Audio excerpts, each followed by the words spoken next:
anyways, that's what we're going to talk about today. And would the grant that we got, would that help with this? Um, it's the cybersecurity grant. Yeah, Yeah. Unfortunately not. That has to be used for cybersecurity. cybersecurity. Yeah. And it was very specific purposes we had to define back then. A lot of that is offsetting costs that we were going to incur anyways, but not related to this. Yeah. So I'll hand it over to who's starting the. Esther was going to. Okay. Good afternoon, Esther Land Management Analyst. Today we'll be presenting our presentation for ensuring reliability through administrative infrastructure replacement.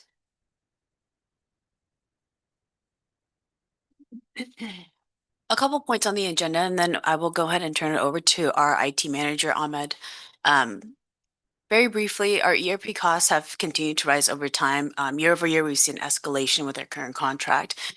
And part of that is because once we enter into a contract, many vendors know that to switch over to another platform, it does take a lot of money.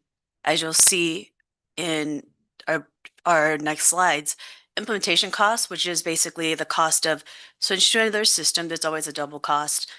You're paying for the time of their staff, the new vendor, and your time.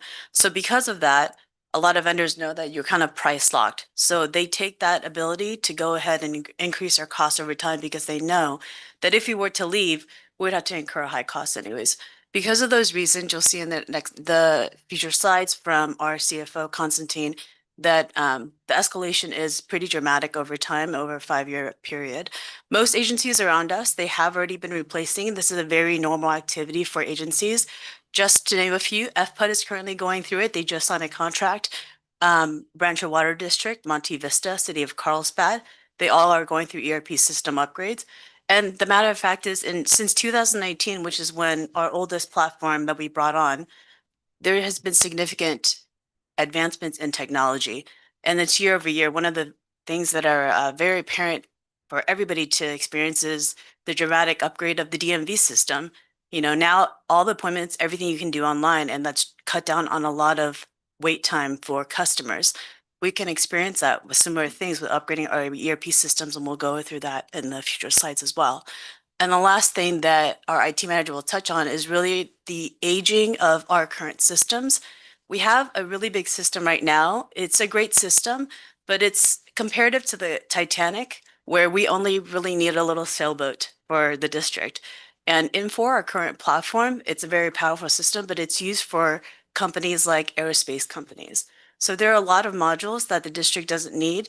And because it's such a huge system, there's a lot of disjointment that the district just doesn't use. And because of that, it creates some inefficiencies for staff. And at this time, I'm going to pass it to our IT manager, Ahmed. All right. Good afternoon, everyone. So some of the things that I'll be talking to you today about is going to be more on the technical side. So we're having a system that's 7, some of them are 9 years old. And what we usually see in the industry when we do these subscription services is these systems get upgraded. Unfortunately, we have not seen any major upgrades with our EAM system or our Infor public sector. There's patches and small fixes that they do, but they don't do major upgrades. Comparatively, you know, we've got our GIS software, GeoViewer, and that almost every 1 to 2 years, they go ahead and they upgrade those systems, right? They add new features, they just add business intelligence to our system, and more usable interfaces with technologies and so on. With EAM, even the backend communications that we were doing, and I was actually surprised with this, they're using... Is EAM the company? No, Hexagon is the company. What's EAM? Enterprise Asset Management. Okay. Yep. So it's part of the ERP umbrella. Okay.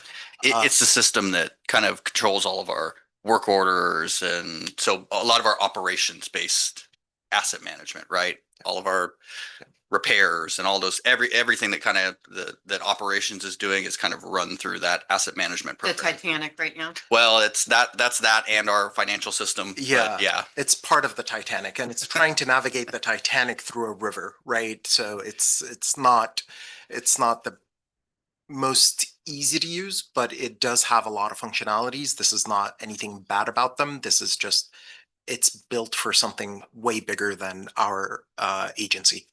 So even the backend technologies that they're using, like they have just recently released the technology that I've been using for more than, 20 years. They just released it in the last year or two. So that's how outdated they are, because it's such a big system. To build these things requires a lot of manpower on their end. A lot of the things that with them that we've had issues with, when we bought all of these different systems, we were told, oh yes, they'll work together.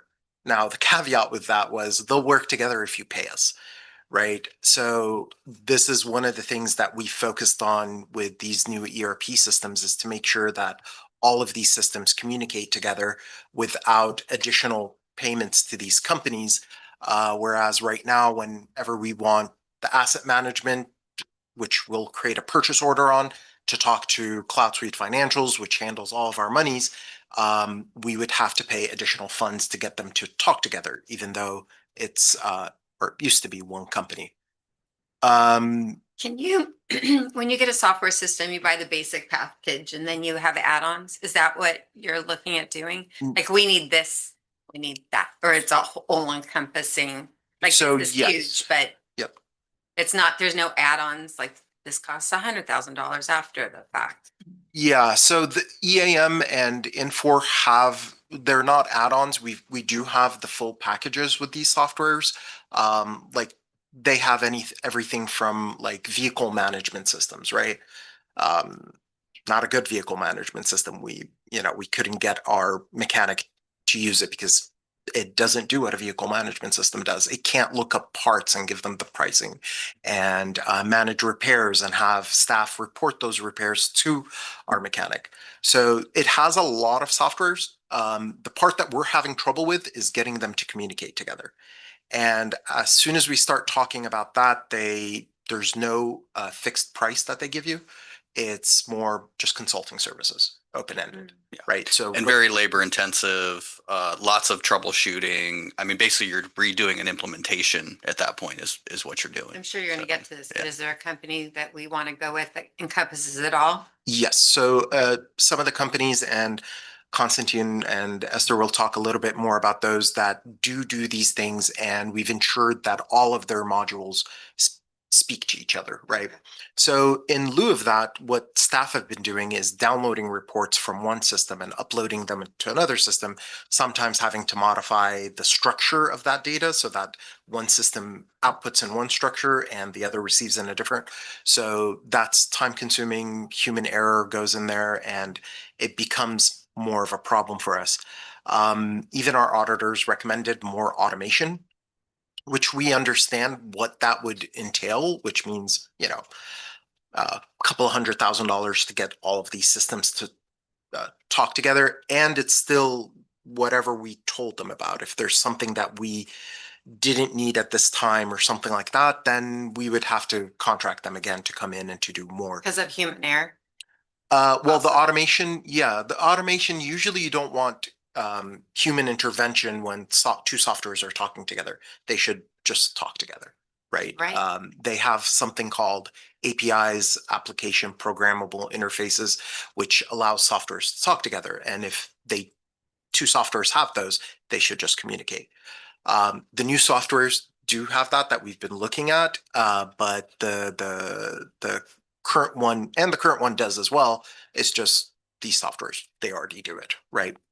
And then just the modernness of the new programs, ease of use, right? It's not just to look pretty, but it's just our staff using these softwares.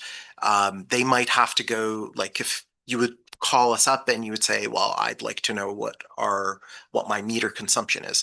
Our staff might have to go through 10 steps just to tell you what your consumption is, right? While you're on the phone with them. Whereas with these new softwares, it's just a matter of typing in your account number, and the new screens are just rich with information that was made for our current situation, a water agency. And then it's just the complexities of these, even in the back end. I consider myself to be a really geeky guy. And even using these, like, I was trying to get EAM to talk to our payroll software, right? So that way we can book time against work orders that we've created in our asset management software. And yesterday I spent a good amount of time just,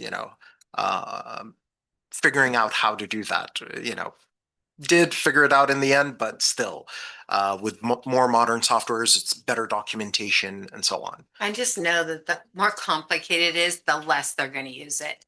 The other people, I mean, they'll stick to their paper and pen. It's like they just won't even get on. So yeah, it's pulling teeth trying to get I them can to imagine. do that. Mhm. And EAM, the data that it produces is very rich, right? Getting it into it is a pain in the neck. But like Carlene will use it to do staffing analysis. Robert uses it for, God forbid, somebody hits one of our fire hydrants and now we need to know how much we're going to bill their insurance.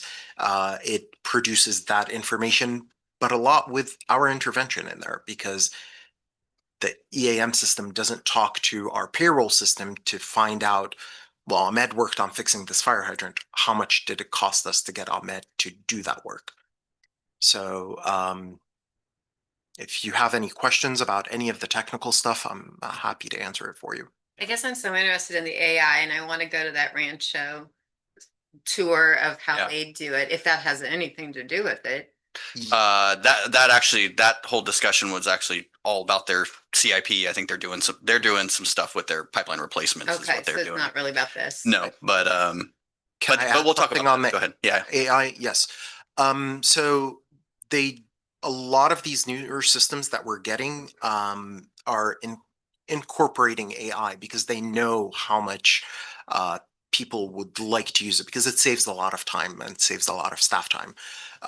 So like one of the softwares that we were looking at when I'm going online to purchase something, it's picking up the websites that I'm on. So if I'm buying things from Amazon, it's adding them to my cart, creating purchase orders. So now it's not double the work. First, I create a cart, I get multiple quotes, then create a purchase order. It does that, or most of that for me. But also, like when we're uploading an invoice, we're receiving an invoice right now, and Laura will take that invoice and she will key in all of those values. If she forgets a zero, she's pretty good, but if she forgets a zero, that's something that we might have to go back and correct. The new invoices would just get emailed to us, and using AI, it would interpret who the vendor is, what the cost of this invoice is, automatically put it into our system. It goes through an approval process. So if it is, not a legitimate invoice, we would catch it, but it would automatically get added. So it reduces the amount of time it takes our staff to do something like that.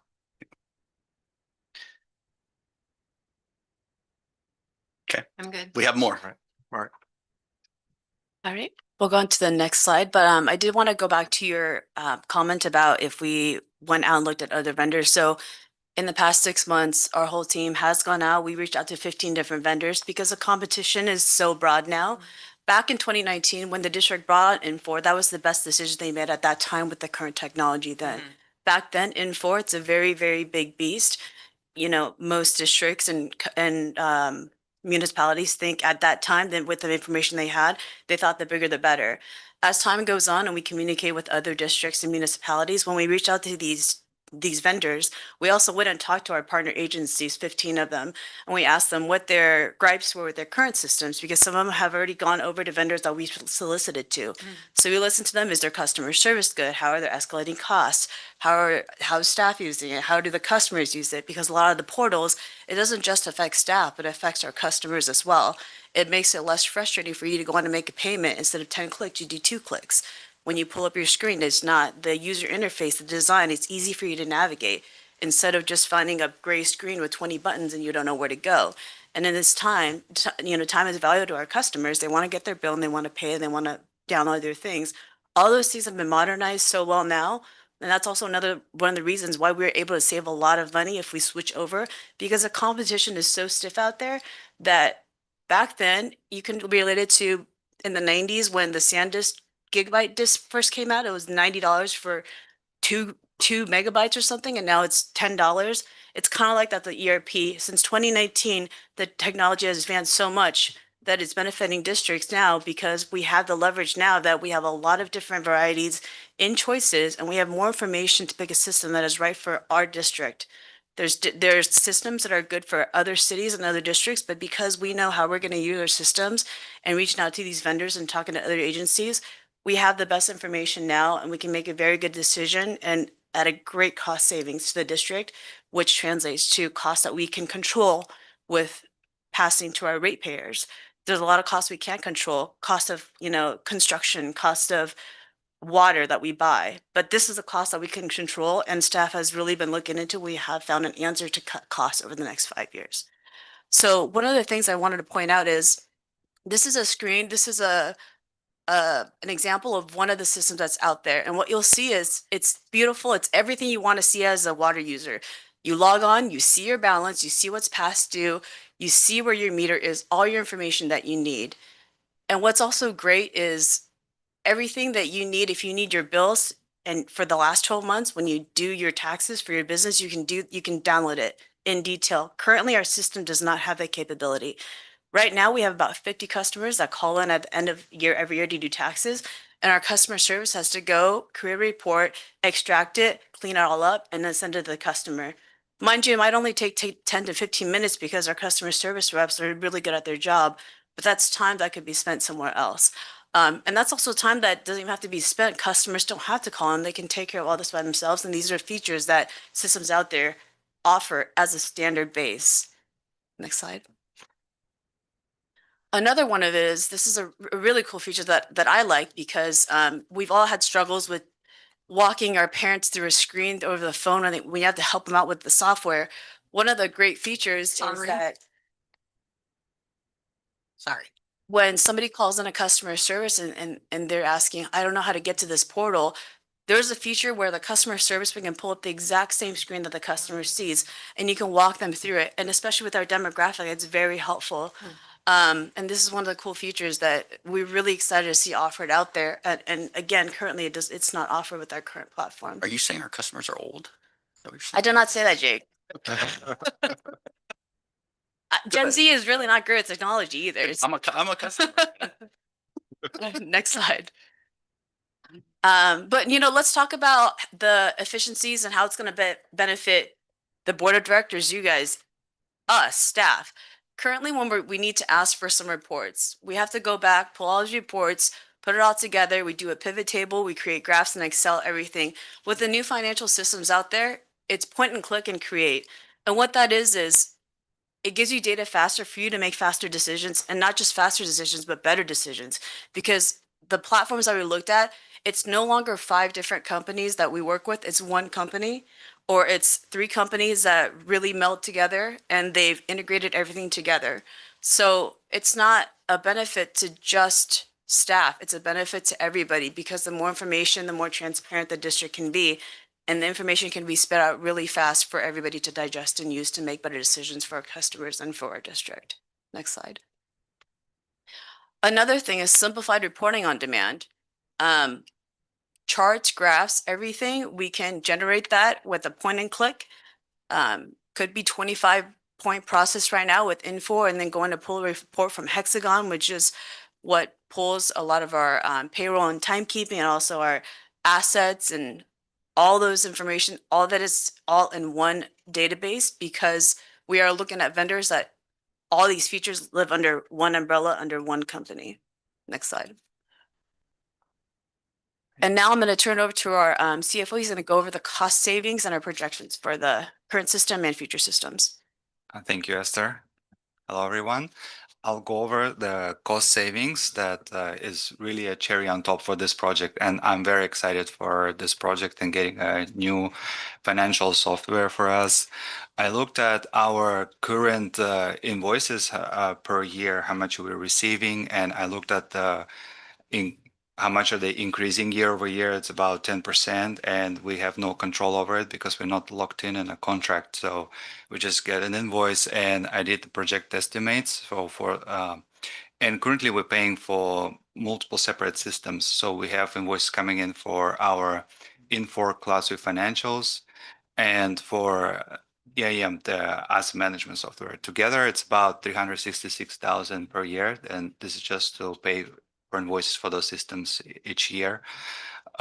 We, like Esther mentioned earlier, reached out to multiple vendors and I did the cost comparison, and on average, there'll be 227,000 per year, and that's including implementation. Actually, I include in this cost.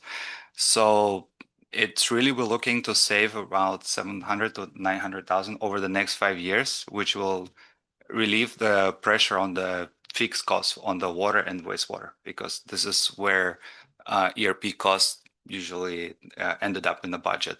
So I really see it as a positive for our district. Okay, next slide.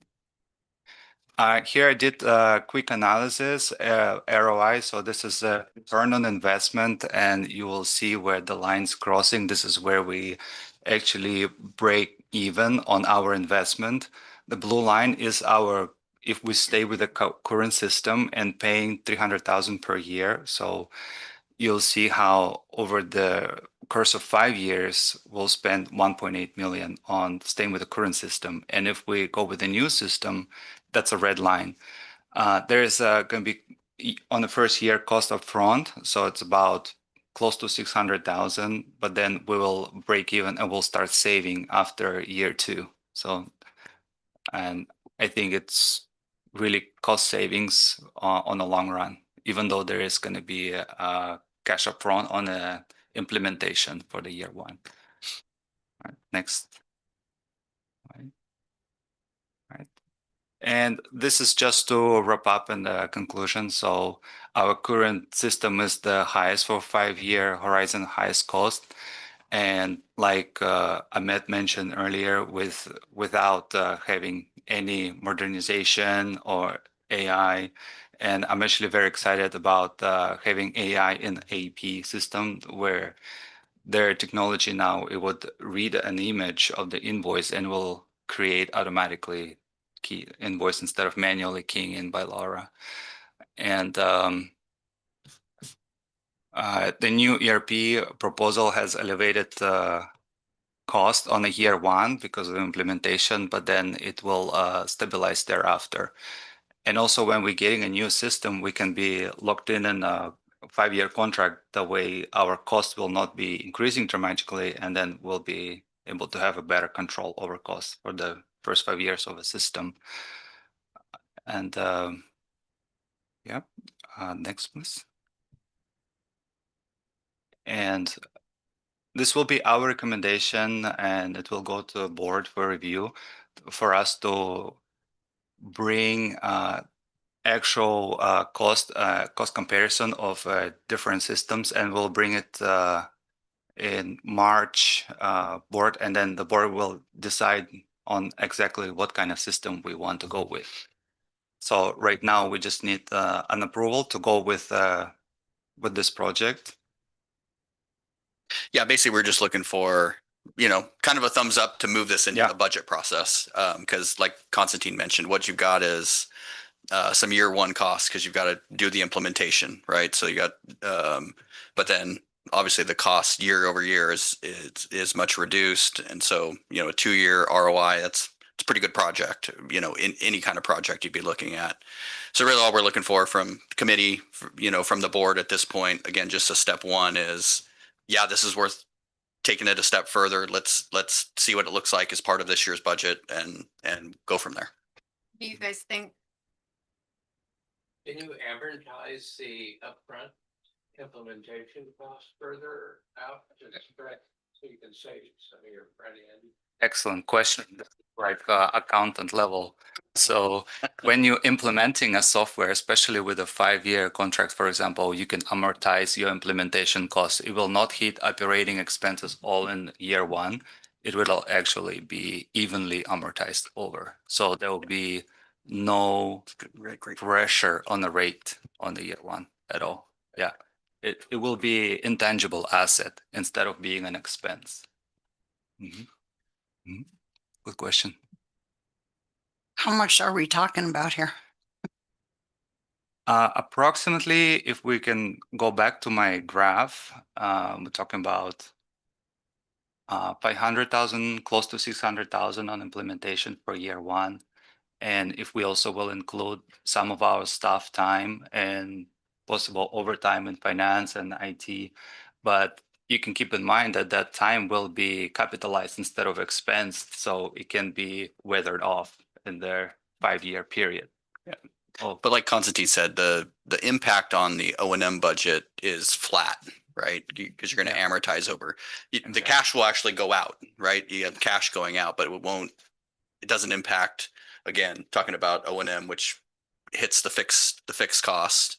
That'll be amortized over those 5 years. And you can see really, this is a cumulative on that graph. It's cumulative. So you've got the blue line ends at about 1.8 million. This one ends at about 1.1. That's the 700,000 in savings over 5 years. Mhm, mhm. But up front, what you're going to see on a cash flow basis is, about $500,000. So year one expense. Well, we're not on a cash basis of accounting, we're on an accrual basis of accounting as per GAAP. So that's why this will not affect our rate setting really, and we'll be able to amortize those costs. How long before that program will be obsolete? I'll Let me- divert this to So these, manager IT. so it depends on the companies, right? We've had a company that's been here with the district for about 20 years, and every 2 to 3 years they upgrade their softwares.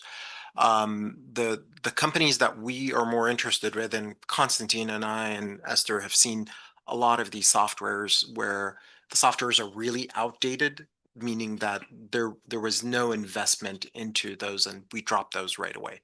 The softwares that we're looking at are the companies seem more modern approach to software development, and so we're seeing newer things that have just hit the market, like the fact that they're using AI or just different ways of processing things. If the companies are good, like I suspect they are, they'll probably keep advancing their software so that we don't have to go and look for another company to replace. If not, most softwares last like about 6 to 7 years without any need to upgrade or to replace them. And that's about where we're at with our current, well, one of them's older than that. We're going to be 9-10 years by the time we even get to this. That one definitely shows its age in some of the program's efficiency. The other one will be about 7 to 8 years old by the time we get there. So I think we would hope that maybe it lasts a little longer. Maybe, I think realistically, most people every 10 is kind of when you actually get to it. 7 and 8, you go, oh my gosh, we've got huge issues. We got to do this, but then it takes 18 months to implement, and you're at year 10 by the time you actually get it. I think conservatively you would say that's probably the situation here. You're probably looking at a good 8 to 10 year window where, you get good work out of the service. And I would like to add a lot of modern systems that we see today. They're on the subscription base cloud that we get updates periodically, and they would release something new and modern, and they would automatically roll it out so that we don't have to implement it on our end. So that's why, yes, technology changes very quick, and with AI coming out and these new systems that we're looking at, they will be able to implement updates as we go. So I just had experience with software where they do these new updates or something. I got the iPhone 17. Dang, I should have waited for the 18 because, now the photo, you don't even have to hold the phone and it takes a photo or whatever. But At one point you have to fish or cut bait, you just have to change it, but it, as far as these new updates and as AI, I'm like, wait a year, let's see how AI even implements even more, but I like that you're asking different companies or different water districts what they're using and what's been their negatives, pros and cons.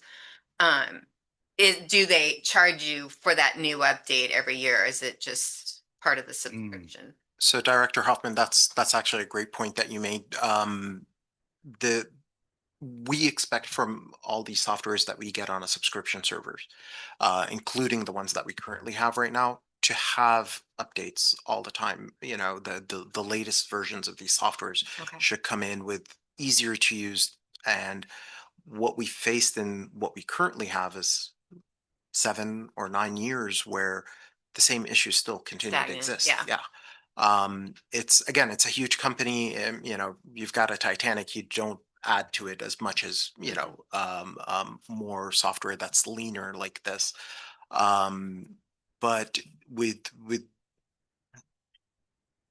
my thinking is that these companies, because of what they do for water agencies, that they would be more advancing their softwares.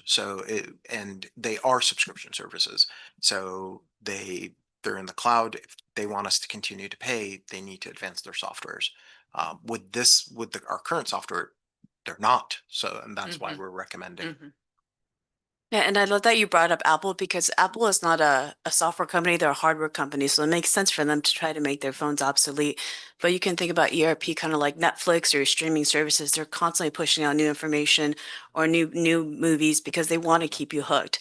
And that's kind of like how you can treat the ERP system is because they're cloud-based and this is subscription-based. And I do want to also recognize staff that when Constantine mentioned 5-year contracts, that wasn't the negotiation when we started talking to these vendors. Staff worked really hard to lock in 5-year contracts, 3-year contracts. That wasn't offered. It took 6 months to really drive that in because we are looking for those cost savings. And that's also another strength is because technology is advancing. You do want a lot of good competition. And the two vendors that the district staff have really looked into and that we are excited about, they're premier in their industry. One of them only does government. They invest all their money into government platforms. They don't do private. The other one is a premier. They're recognized by the International Association of Accountants. So with technology rising, it's very good for our ratepayers. It's very good for customers because you want that healthy competition. You don't want that monopoly. And so when you think about, systems might be getting outdated in 5 years, well, when our 5-year contract is over, we have more power to go out and negotiate again, maybe for a 10-year contract, who knows? But the healthy competition is good there, and it's good for our ratepayer, and it's good for us to be able to control our costs where we don't have that power right now. Worst case scenario, we don't do anything. We know our costs are going to increase. And with the $700,000 savings, it's pretty much a no-brainer that we will get better systems and we'll be able to control our costs for the district. Can I also add? I like you mentioned that we compare to our other water districts. I'm actually going to a CSMO4 conference end of this month, and I find out that there will be FPAT from Fallbrook presenting their new ERP implementation. So their IT manager and accounting staff will be doing a class and telling about their experience. So we're always looking out and see what will be the best for us. Any more questions? You'll see it again in March or end of this month. Sorry, end of this month. Yeah. I say move forward with. Okay. Anything else? No? Okay. More. Yeah. So more to come on that.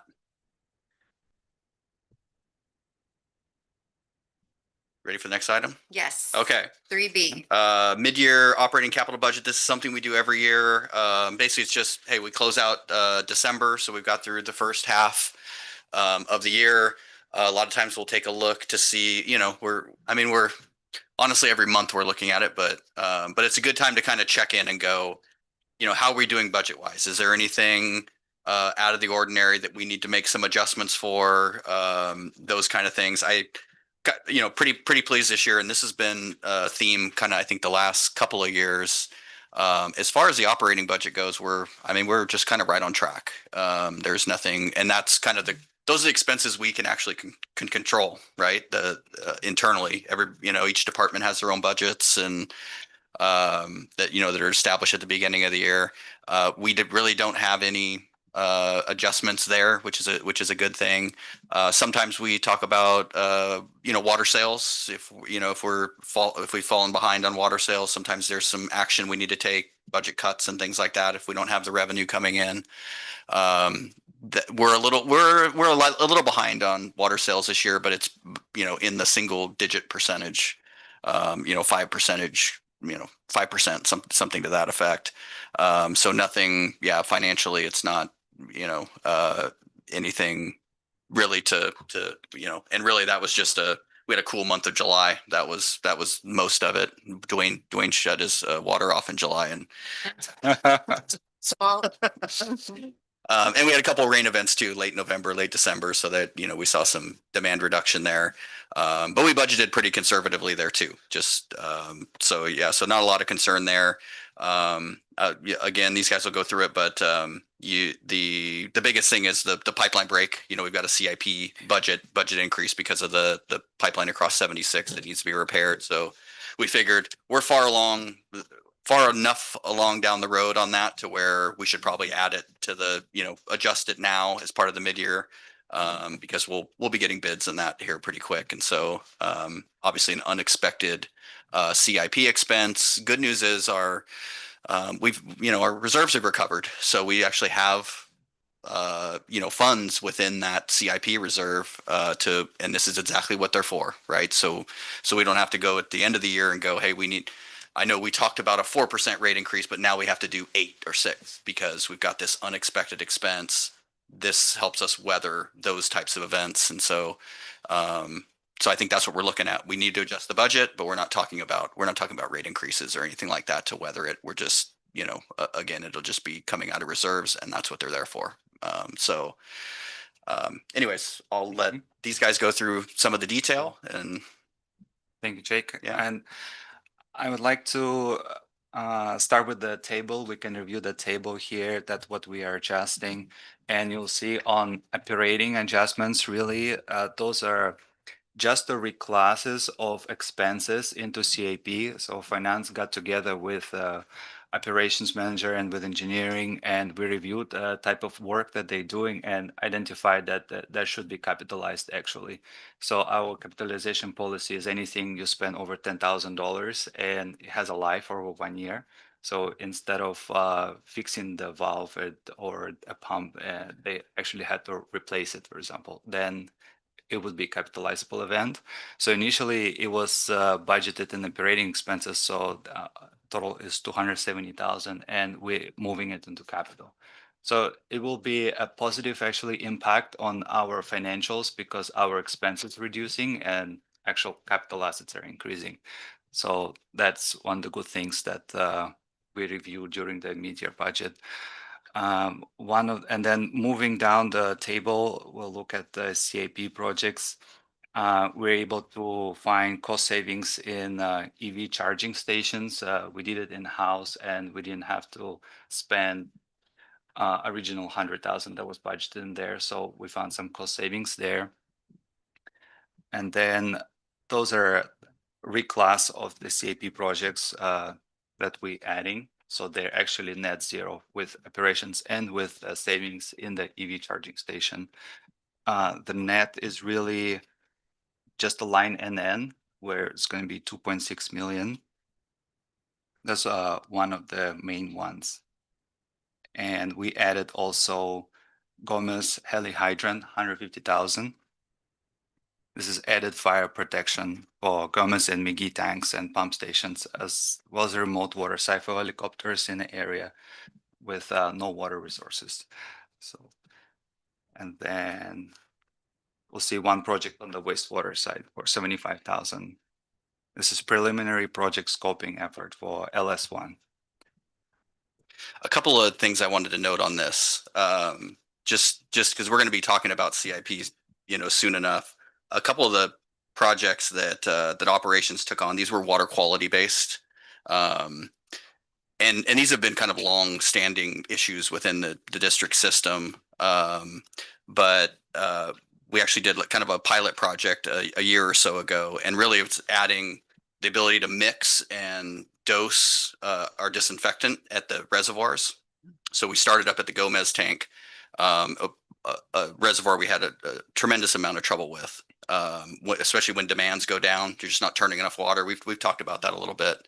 But it worked beautifully. I mean, that tank is not a problem anymore. We don't shut it down in the winter anymore. We can actually keep the water, the water quality stays fresh. And so the other primary issue we were having is with the southern tank. So that's down in Division 1, Turner, Gopher, Hutton. And really it's just the travel time that has, you're going from Morrill Reservoir all the way across the river into those tanks. And then, again, when demand gets low, just the turnover, you get some issues. So, and what ends up happening is our operations group, they'll actually switch the disinfectant residual. So we usually do chloramines, which is what Met uses. I'm kind of getting in the weeds here, but it's what Met uses. When we're doing that, the water quality is very consistent. We don't get water quality complaints. I talked about that a little bit, the banquet and other places where we've seen our water quality complaints go from 50 a year down to a handful, of just, and so, and that's part of it, the improvements we made over here. But they actually have to switch that. That's when we get those complaints. When you do that switch over, that the chlorine smell starts to come, and, it's not harmful. It actually means your water is safe. But it is, there's a perception about water quality that happens there, and to be honest, the chloramines are just more stable. So it is a bit. That's why Met switched years ago. Chlorine smell when you do the switch. So we switch from chloramines over to free chlorine, you'll get that. So usually it's about a month period or so. I think we actually just kind of got through it. To cycle through. I notice a lot at my house because I live right below Morrill Reservoir. But this is really, so the guys took on a project down at Turner, and that one's actually installed now. We're recoating the interior of the tank, so we still have to kind of dial it in once we bring that back up. But I think, really the idea is we've kind of got, we've got these projects kind of down to where they're not very expensive. We get them in and they just make a huge water quality benefit. So again, initially this was part of our O&M budget because our operations guys were taking care of it. But Constantine I identified, hey, these are improvement projects. You're actually adding assets. We should be capitalizing these. So again, just a swap out of CIP. But you're going to see a couple more of these come probably in the next year's CIP. There's a couple other tanks that we want to take care of. This continues to be an issue too because the County Water Authority doesn't take much water off of the treated water pipeline anymore, right? They have Twin Oaks Reservoir, Twin Oaks treatment plant, which takes raw water. And so what ends up happening is Met's filling up a 96-inch, 7 miles of 96-inch diameter pipeline with treated water, and Rainbow and Fallbrook are taking off of that pipeline. It's just same issue, right? It's just not turning over enough. So really handling it internally in our system to keep our water quality, at these kind of costs, they're really, really good projects. So anyway, so we're taking care of a couple of those. That's some of the reclass. The other one, what was the other one I was going to talk about? Oh, the charging stations. So we did buy the one EV this year. That was a requirement because we bought a heavy duty truck. So we had to offset it with one, or not offset, but it's 1-to-1, right? You have to purchase an EV. So we were, a vehicle we were going to replace anyways that made sense for us. We replaced it with the EV. It turned out not to be too bad. It was about the same cost as a regular truck. But our guys ended up just installing the charger, right? We had the power available. Our electrical just took care of it at a very, very low cost. We were anticipating really moving forward heavy because of the legislation to install, fast chargers, because basically the state was going to force us to. There's a lot of uncertainty right now on if that's going to move ahead. They've already pushed the deadlines back about 3 years, and this is within the first 18 months of implementation of the legislation. They pushed the deadline back 3 years. So I think everybody's recognizing that, a little bit of cart before the horse kind of a thing, that we're probably we're probably not going to go all electric here in the next few years. Ford has decided to not build the Ford Lightning anymore, which was kind of one of the staples of what people were actually purchasing to offset. So I think there's a lot of uncertainty there. And so that's why you see the reduction in that budget. I think we're just kind of pumping the brakes a little bit on moving forward with building charging stations and all that when it's really uncertain whether that's going to take place or not. Is there charging stations at the carpool by the mobile station? Yeah. Couldn't we just charge there?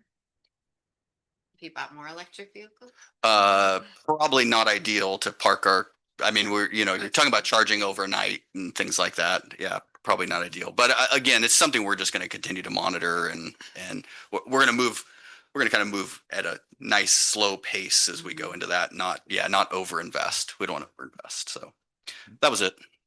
Yeah, perfect. Yeah. Okay. I'll be looking for approval of budget amendments. Yeah. And the line NN, you'll see it 2.6 million. That is really the lion's share of the request, the mid-year budget request. That's is the pipeline replacement project. And we'll have hard numbers on that in March. So that's over our budget Yes. because. Well, it wasn't in our It CIP.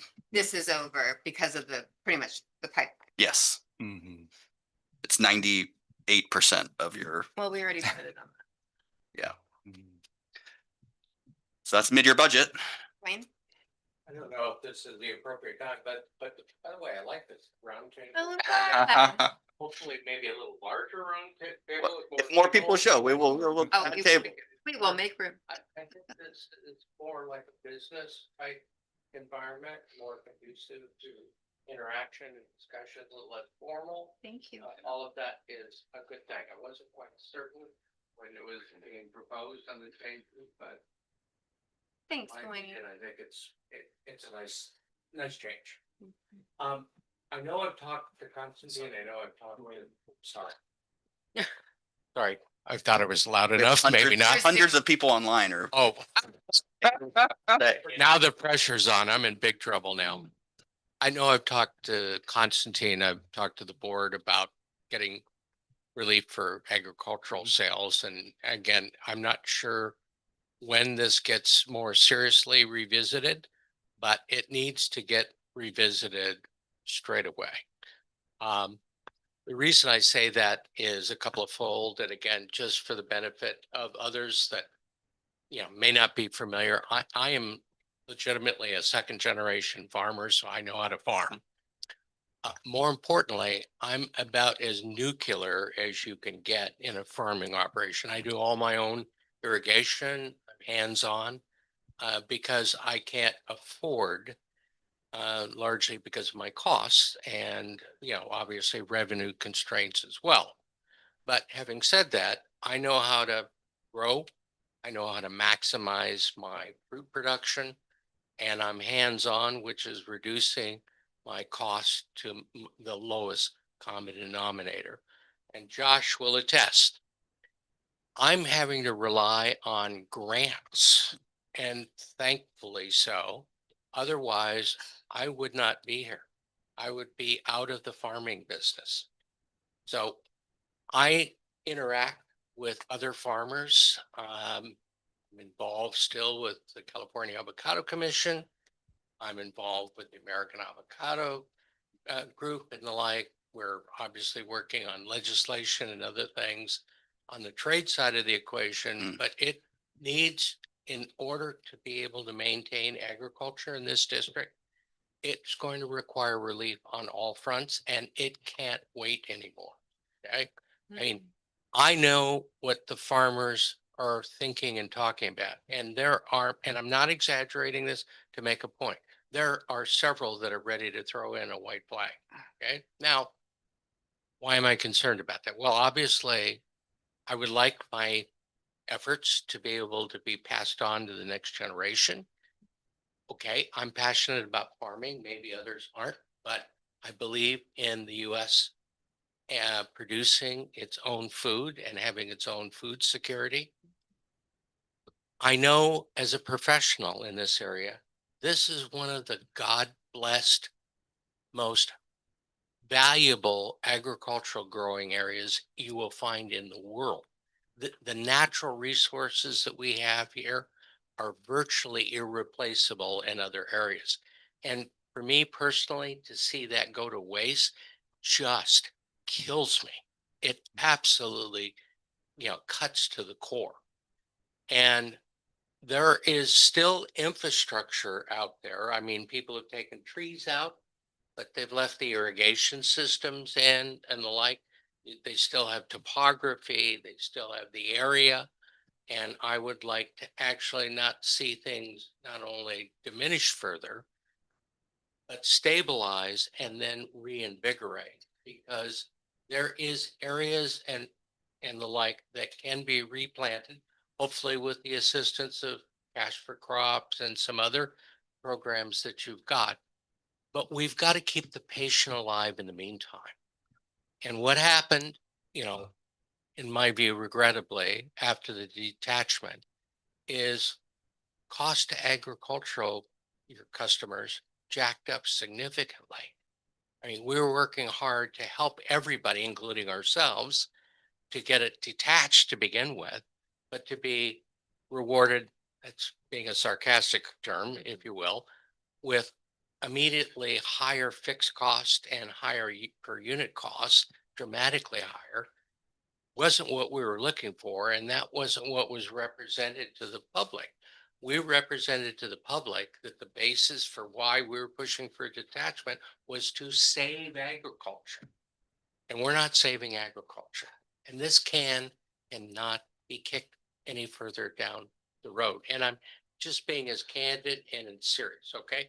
Wayne, Well, can I interrupt? sure. Have you partaked in the crop swap program at all? No, I haven't. I've done my own crop swap. Okay. So Okay. I, But I mean, there was money there, right? Yes. But from a professional farming standpoint, that's good for people to infill and help and so forth. But here's the problem. If somebody was asking me candidly, should I participate in the crop spot, starting from scratch, where's their exit strategy? They're not going to be profitable in 3 or 4 or 5 years. I've got a mature farm. Okay. I'm not profitable now with a mature set of trees. Okay. So I'm trying to explain to everyone, without hopefully being too dramatic, that you've got a serious issue here. And it bothers me from another perspective, or concerns me. Community character. This area is unique because of its agriculture and its open space and the like. And if we're not maintaining that, we're looking at literally going to be living in a very dramatically different area and environment. So, I mean, it's always hard having change and particularly if some of those costs have to be shifted to other users and all. But in the long run, I believe saving the agriculture in this area is going to pay dividends. And I seriously suspect, in using me as an example, I should during the summer months be watering once a week. I'm watering twice or 4 times a month. I'm watering twice a month. I'm worried I can't afford it. Okay. So I've cut back by roughly 30 to 50% of water I would rather use.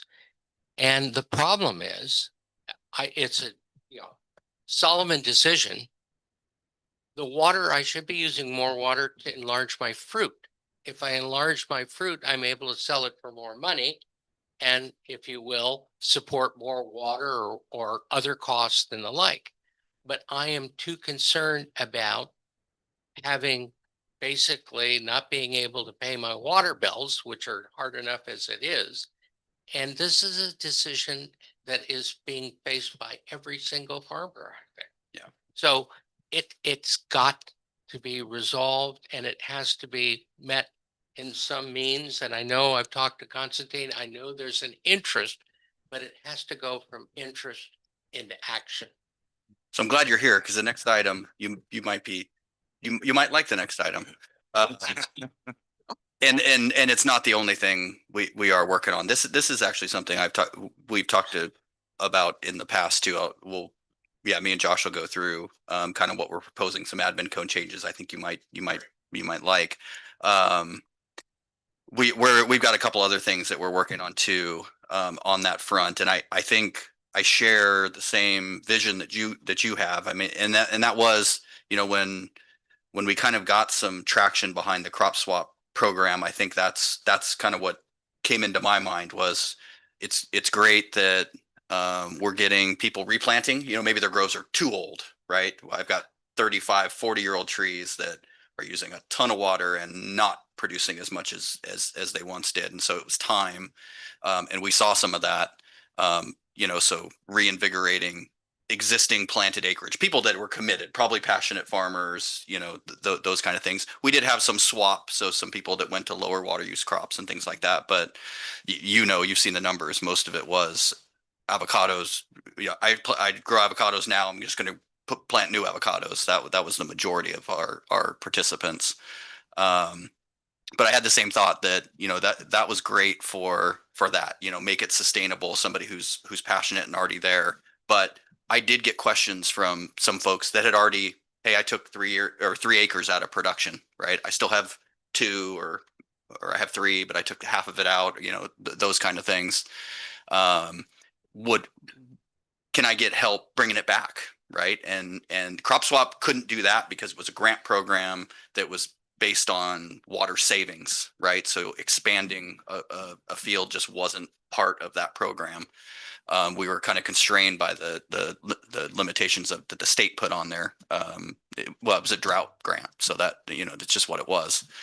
But I think we do have, I mean, we're pressing on some other ideas, both through, you know, trying to get some action at Metropolitan and then maybe, you know, potentially supplementing those programs ourselves. I think you're going to see some of that to try to do exactly that, really to go, hey, if you wanted to replant or, you know, expand, then I think we would love to see that too. I mean, you know, we would love to see that, right? It is a benefit to us as well. This is a silly question, but I think, do you use gray water? I mean, is that what comes to your crops?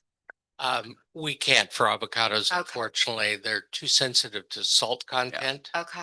And so reclaimed water would be a good option if it were Available. Lower and salt. Yeah. tolerable, if you would. And again, maybe just too much information, but very briefly, one of the things that, you know, people don't realize with crop swap, if you're putting in the new colonal stock, which most people would do because it's root rot resistant, those crops take longer to get to a level of mature production. So not only do you spend the initial time and investment of which with the old root stock would have been maybe 3 to 4 years to start getting to production. With colonal stock, you're looking at 5 to 6 years.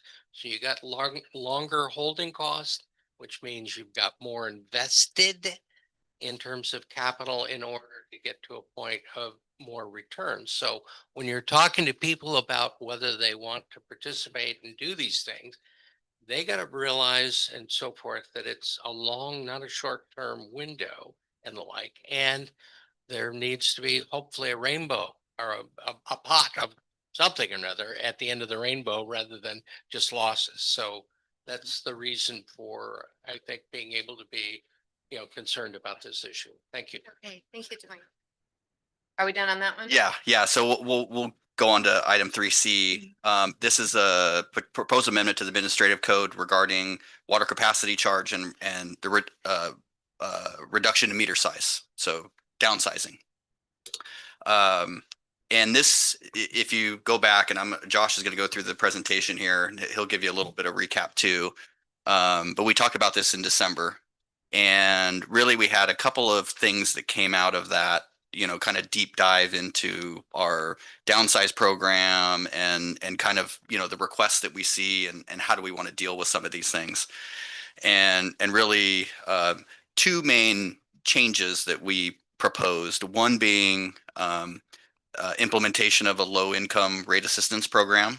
And that was really intended to well, help those customers that are most in need, right? And decouple the hardship case from the meter downsize request, right? Because they're kind of separate things, right? One's kind of an engineering exercise and one is more with your heart, right? And wanting to be helpful. And so we wanted to try to develop something that that kind of decoupled those things. Josh is working on that. I think we've made really good headway. So in the next couple months, you'll start to see framework and things like that where the board can decide kind of how we want to do that. If we do it, how do implementation into the budget, those kind of things. So that one's in progress. The other one was really a recognition that even looking back at kind of things that have been looked at in the past, there was kind of a disconnect in the downsize policy when it comes to ag accounts. Just they're so unique in the way they use water, right? Property by property, right? Depending on what they have planted, how it's planted, how, when their demands go up, when they go down, how long they water, it's just so dramatically different than residential and really trying to kind of fit them under a residential policy. And what we found was even if a ag user had maybe taken out half of their grove or whatever, because of the way the policy is written, it just doesn't really suit them being able to save cost on, if they wanted to downsize their meter because they have these high spikes in use. And so, we wanted to address that, right? Not sure exactly how to address it, but knowing, hey, there's kind of this gap. The data doesn't really support, support that these are kind of in the same category. And so how do we do that? And so Josh is going to run through kind of what we've come up with. We've proposed some changes in the admin code to deal with it. And I'll turn it over to Mr. Cruz. Thanks, Jake. All right, so I just wanted to give a little bit of a recap from the December board meeting here.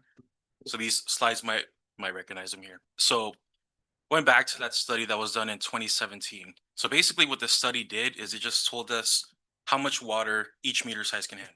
It was essentially what it was. So if you look at that table, 3/4 inch meter can use about 50 units per month or 30 gallons per minute. That's the instant flow. 1 inch is going to be about 80 units per month or 50 gallons per minute. The important thing to point out here, if the meters exceed that max instant flow, the gallons per minute, they can decouple. The internal components break, they start under registering water, and we got to replace those meters. So what we're trying to do is avoid, pretty much using that instant flow, exceeding that flow. So that's the first part of the study. The second part is going to be the acreage. So this might sound familiar. We've had a couple variances for this thing here. So any property that has half an acre or larger must maintain a 1 inch meter. And that's basically due to anticipated water usage, right? You have more land, you can plant more trees and use more water. So the current downsize requirements right now, the section 8.11.040 of the admin code says that the water usage would have to demonstrate that it didn't exceed the maximum monthly flow, which is those 50 units and the 30 units per month, in any month in the last 12 months. We used to have it on an average basis, but now it's just any single given month. If it exceeds, you wouldn't be able to qualify. Second thing, like I just mentioned, the parcel size, half acre has to have a 1 inch meter. And like Jake mentioned, this standard is applied to both residential and ag properties. Going back to that table there, kind of touching on a little bit more what Jake mentioned here. So when we're looking at the max month, like the 50 units per month and the 80 units per month, that's more suited for the residential side because their water usage is more consistent, right? It's mainly indoor usage. They have a pool maybe, but they can kind of anticipate how much water they're going to be using. Whereas the ag is a little bit more inconsistent. You're going to have those high peaks of water usage, around when it gets a little bit warmer, you're going to use more water. So what we're proposing and what we think that makes the most sense is to install AMI meters. So an AMI meter can remotely read the flow in real time, right? So the current meters that we have, the AMR meters, don't have that capability. You have to go visit the property and do a data log, export the past 3 months of data. Whereas these AMI meters, we can look at your water usage from the district here remotely, which is great. And we can actually set up alerts to where if that flow, that max instant flow, the 30 gallons a minute exceeds, it'll ping us and say, hey, they're using more water, than they should be, basically. So a few changes here for the admin code.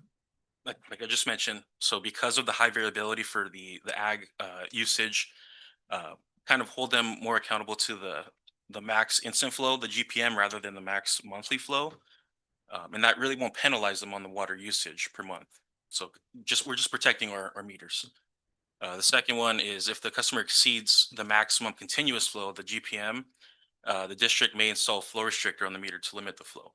So essentially what that is basically like an orifice plate on the meter, kind of taking that inlet from like a 1 inch down to a little bit smaller to kind of limit that flow in accordance to that 80 unit or 80 gallons per minute, 50 gallons per minute. The third is going to be after 2 violations, the district may require the customer to upsize to the appropriate meter size. And then the customer would be required to pay the difference in charges from the first month of the flow violation.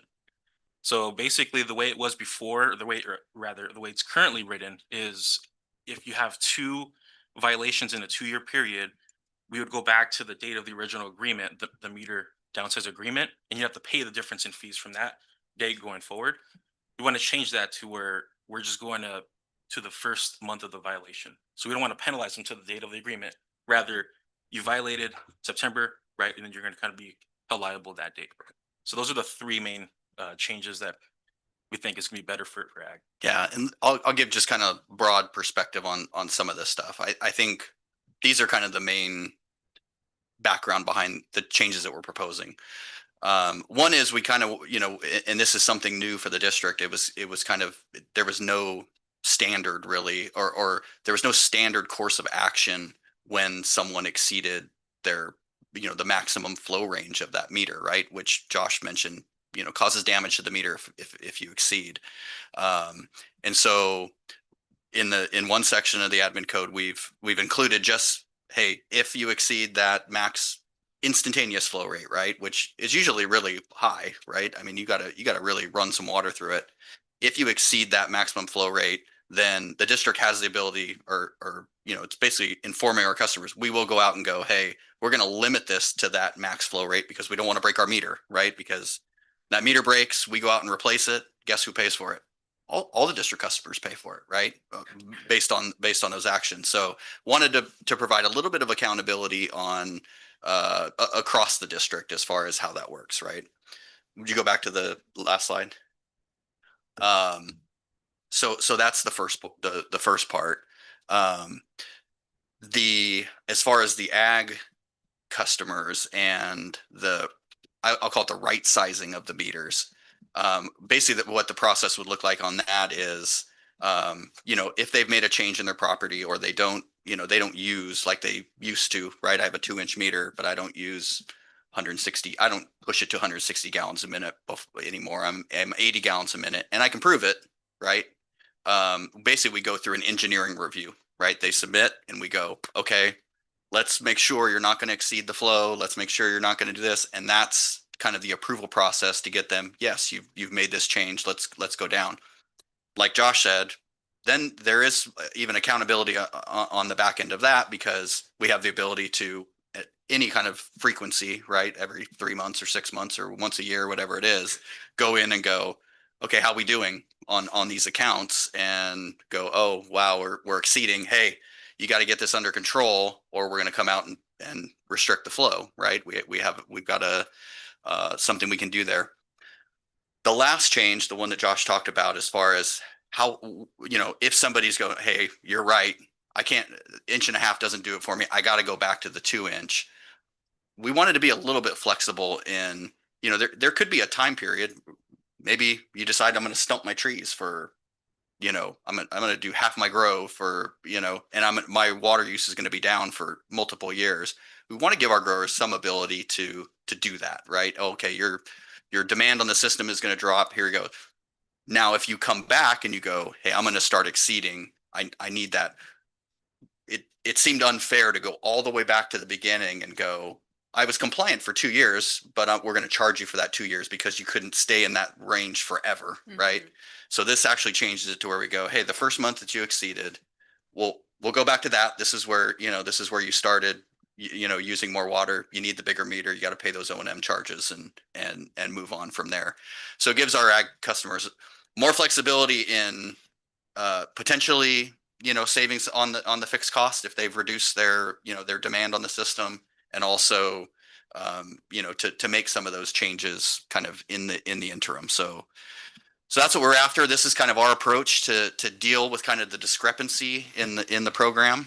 And we're open to comments, You know, questions. the people that have the 1 inch want to go down to the 3/4. This- that's not this? Nope. Okay. So Dwayne, what do you think about? Sure, but if I can expand, thank you. I mean, anything and everything that can be done to help address this issue is, most appreciated. Again, from my perspective, going back to the detachment period, just for comparison purposes, my fixed costs roughly were around 200 some odd bucks for a 2-inch meter back then. I'm paying 700 some odd dollars a month fixed charges. And just to explain, at least for an avocado grower, the cash flow, okay?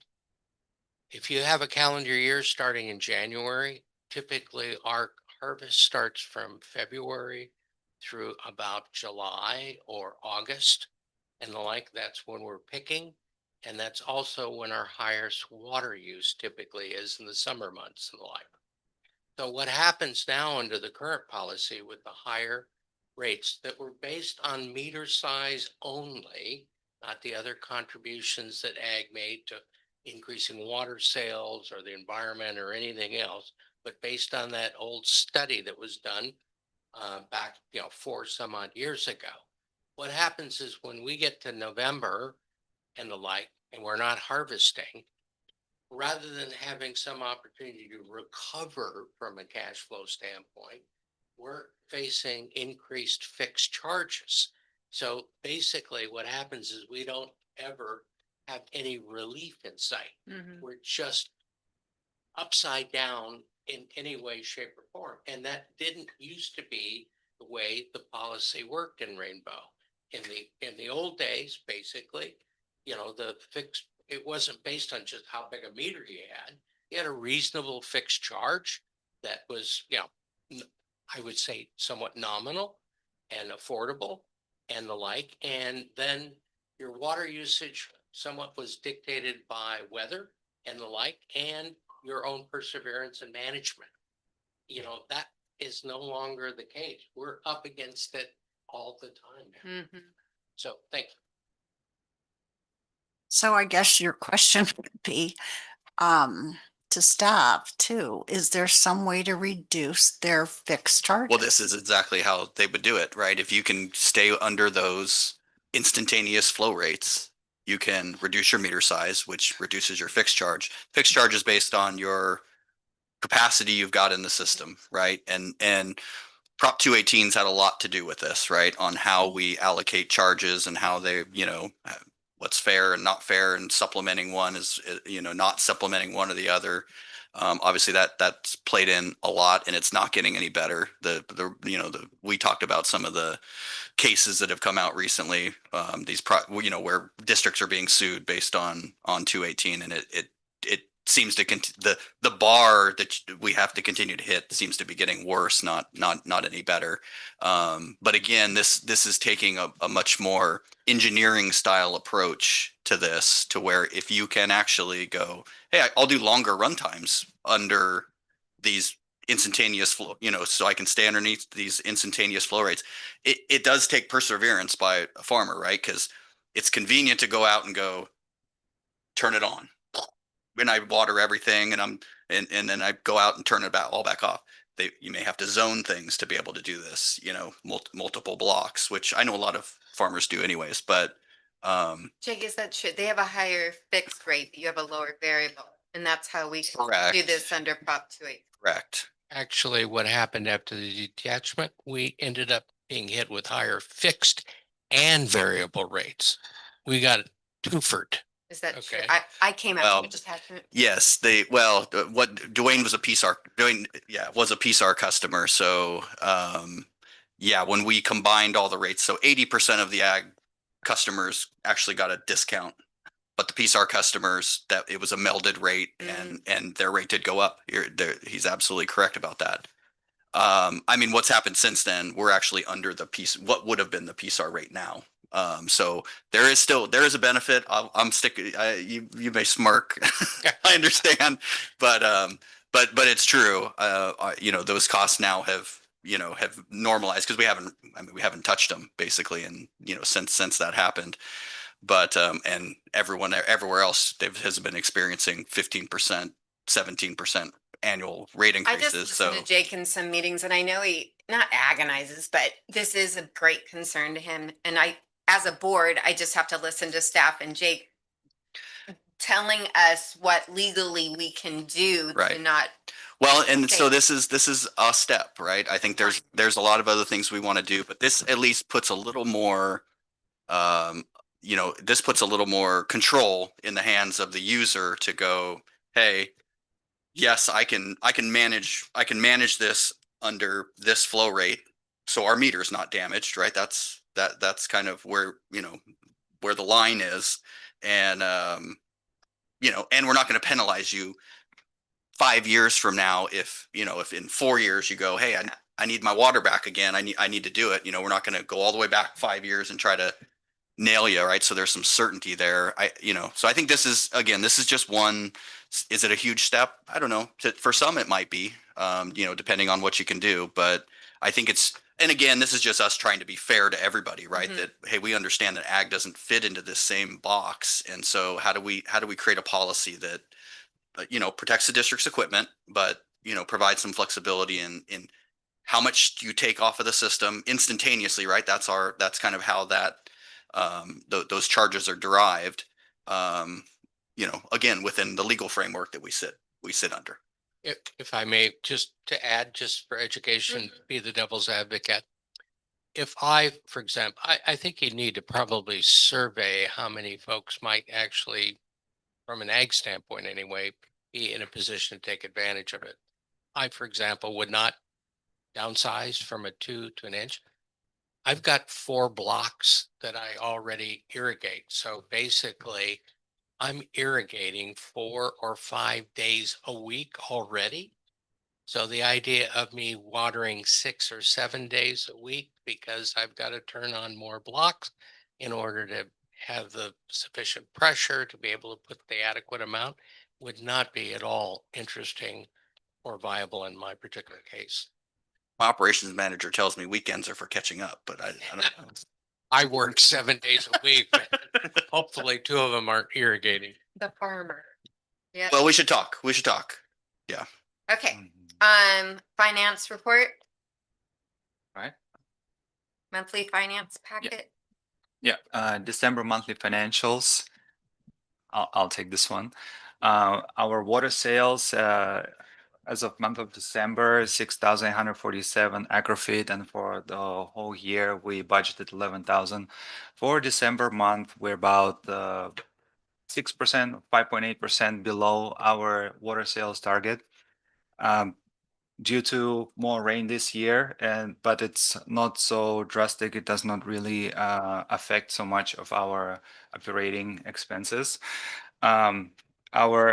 Due to us buying less water, so our operating expenses also decreased, and because buying imported water is our major expense at the district, and our net revenues were about 9.1 million, so which is just 1% below the budget amount as of December. So we quite on target, exactly where we want to be, which is nice, even with a little bit lower water sales. So we looking at the good numbers over here, and then wastewater is coming in right on target as well, and there's not much to highlight over there. One is we can look at the treasury report. This is my favorite graph, and then we can see that we have a nice recovery of our savings, and as of December we are at 21.5 million. So we expecting this amount will decrease a little bit in January because of all the loan payments that coming up. So we will make some payments for exit fee loan payment is coming up. So we'll see that that the savings will decrease. And it's very nice. So able to recover some of the and increase our treasury. So we're able to get good interest revenue. So all of our money is sitting in the camp account, and this is a capital asset management program, which earns about 4% of on interest, and is our non-operating income. And it's really nice because we will be able to roll out like low income programs, and they will be financed through non-operating revenues like this. Because of the Prop 218, we have to be very careful so that this programs are not being financed or paid by all the customers. So that's why it needs to be through non-operating activity type of revenues. Let's see. Constantine, And- while you're thinking, Mhm. do you pay the detachment loan monthly or quarterly, or how does that work? No, we pay, there's principal payments, we pay them annually, and then we actually, since we borrowed, we haven't made a first payment yet. So we had some buffer period where we didn't have to make a principal payment. We were only paying interest on that loan. So interest we pay biannually, and then principal we pay annually for that loan. So the large payment is coming up in January. And how much is that then? It's about 3 million, I believe. No, 2 million a year. So it's about 2 million. 1.7 in principal. That's due in January. That was already paid. That's why Constantine said you'll probably see a little dip in the reserves in January. Mhm. And then July, we pay interest payment. So we borrowed last January, so we only had one interest payment, and then we just made our first principal payment. It's 1.9 or $2 million a year. And then how much is the interest payment going to be? It's about 300,000. 300. Mhm. Yeah. Thank you. Yep. Yeah. Any other questions on anything? 10. 10 years. And after Mhm. 5, it's kind of locked in for 5, but then anytime beyond that, if you want to refinance it or pay it off Yeah. early or that kind of thing. So it's got flexibility after that. Yeah. You have a pretty good rate on that. Yeah, it was 4.5, 4.6. Yeah. 4.6. Mhm. So not too And- bad. And the rates are dropping right now. So within 5 years, I'll be looking into refinancing this. And we have multiple loans all at the same time. So some with the high interest can go first for refinancing, or we'll be looking to maybe combining the loans into like one. Mhm. Is it 2027? We're losing, they're all kind of. 2028, a good chunk of debt falls off of Yeah. the books. Mm. Yeah. Okay. Yep. All right. Josh, are you gonna talk about customer service call statistics? Customers are happy. Okay. Is there anything else you want us to look at? Yeah. Okay. Thank you, Carol and Dwayne, for coming. Appreciate it as always. Yeah. All All right, we're done. I like this. Well, I'm Mm. glad. No, it's just, I think a little bit more relaxed, a little bit more, but still busy. But more comfortable for interaction. Yeah, it's cool. And, don't have to necessarily bother. If we got more Speaker people on- sets and all that. Dwayne, we want you up here next time. Carol? Stay out of the fire. I said I can talk, this way instead of like that. We're adjourned. Thanks. Yeah, hit that, man. I want a gavel.